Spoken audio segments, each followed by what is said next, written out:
futures. But let's turn our attention to the personal finance segment. Hemant Rustagi of Wiseinvest Advisors is our expert for the day, and we've got a first caller. It's Mohit Gupta who calls in from Delhi. Hi, Mohit. Hi, how are you? Good. How are you? And what's your question? Yes, actually I was looking for a goal of around 50 lakh rupees in next 20 years. I've been saving 28,000 per month. But till now it has always been into equity, so now I'm looking to build up a mutual fund portfolio. So just an advice could help on this case. Okay. Hemant, what's the recommendation? Well, I think there are two important factors there. One is that, Mohit is looking at building up a portfolio of mutual funds. Second is I think he has a time horizon of around 15-20 years. I think Mohit has also mentioned about his broadly two goals. One of them is getting married, and the other one is, retirement planning. Now, if you really analyze these two goals, considering that he's around, I think, 27 years old, his goal of getting married would have a time horizon of maybe a couple of years, and his retirement could be having a time horizon of around 30 years. During this period, again, there are going to be other goals of maybe buying a house, children's marriage, children's education. So I think the first thing that Mohit needs to do is, since he already has a portfolio of equity and is now looking at investing in mutual funds, to establish his goals. Okay, we listed out some of the goals. I think each one then has to be given a time horizon, and then there is a need to quantify these goals. Now, this process basically will help him in deciding what kind of asset allocation should be there, because as we know, mutual funds do offer different kind of funds. There are debt funds, gold funds, equity funds. So this asset allocation decides in what kind of asset classes should he be investing in. I think that is very, very important. Then comes the question of deciding which fund. Because once you decide the asset allocation, then you can look at which kind of option you should be looking at. That's where I think mutual funds, being a diversified investment vehicle, are very, very important. Coming back to his two goals, as I said, I think the getting married is it's a short-term goal. He should be looking at tax-efficient debt options and debt-oriented hybrid funds like fixed maturity plan, provided he is very sure about his time horizon. The other option is MIPs, monthly income plan. These are essentially debt-oriented hybrid funds. They invest around 80 to 85% money in debt, and the rest is invested in equity. Another option for him for this particular goal is short-term debt funds. As far as the long-term goal is concerned, because considering that he has a time horizon of around 25-30 years or even more, he can consider investing in equity funds.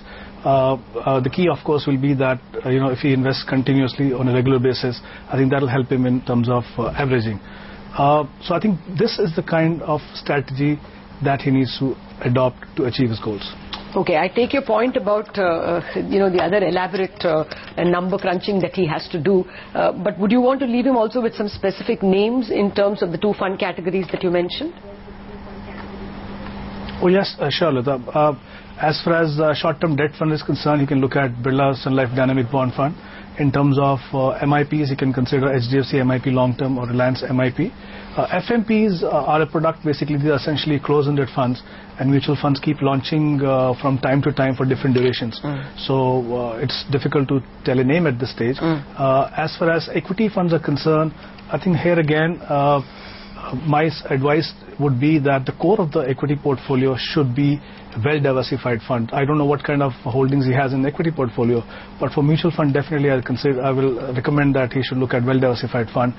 Some of the fund that he can look at is basically DSP Top, BlackRock Top 100. Now, this is a fund which invests in top 100 companies in terms of market cap. Another fund he can look at is HDFC Equity and Reliance Equity Opportunity. These are three funds that he can, start investing in. Fair point. Hemant, Mohit, we need to take a break. We'll be back and take more viewers and their questions as well.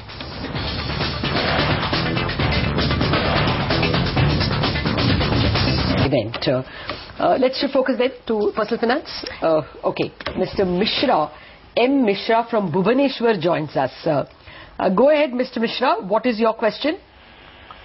Yeah, investment in this HDFC Growth Fund and ICICI Prudential Infrastructure Fund and ICICI Prudential Technology Fund, and also in Reliance Diversified Power Sector Fund. Okay. So, is there any realignment required from switching from any other? Okay, I guess plenty of realignment will be needed. I mean, I don't know individually how these stocks were, investments would have done, but diversified power, if anything was invested over the last 5 years, it's unlikely to have made any money. Even capital would have been perhaps considerably reduced, but this is just a guess since power stocks have done so badly. Over to you, Hemant, what is the advice? You have the background of the gentleman as well. He has LIC Jeevan Anand, yearly premium of 15,000, sum assured of 2 lakhs. He has an LIC money back policy.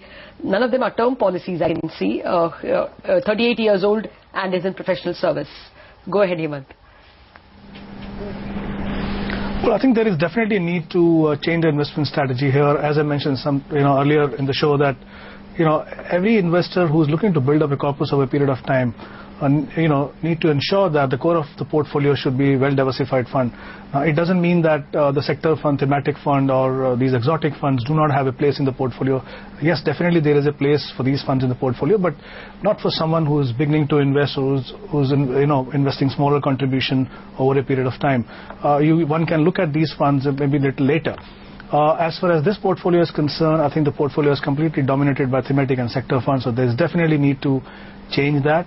The focus should be more on the diversified fund. Some of the fund, that can be looked at is like in place of infrastructure can be ICICI Focus. In place of Reliance Diversified Power, it could be Reliance Equity Opportunity. So I think there is definitely a need to make changes in the portfolio. As far as the insurance is concerned, yes, he has, I think, 2 policies. Again, I would like him to realize that it's not, when it comes to insurance, the risk cover, it's not about the number of policies, it's about the quantum of insurance that he has. I think he has a combination of a money back and endowment plan, which obviously is not going to give him the adequate risk cover. He should definitely consider buying a term plan. I think the third requirement is that he is looking at building up a corpus of around 4 crores over a period of around 15-20 years. I think if I look at the time horizon that he has, he can definitely look at equity funds because he needs to beat inflation. But to achieve this goal, which has done the right thing by establishing his goal, but I think the goals have to be also very realistic. To achieve these goals over the defined time horizon, he needs to invest around 85,000, assuming annualized return of around 12%. Okay. So I think there's a complete mismatch in what he can do. He's looking at basically investing 12,000 rupees. So he needs. Okay. Okay, Hemant, we have to leave it at that, running out of time. Well, Mr. Mishra, that's the advice for you. You have to up your savings much more if your goal is 4 crore. But speaking of interest rates, we have the most important voice on that issue.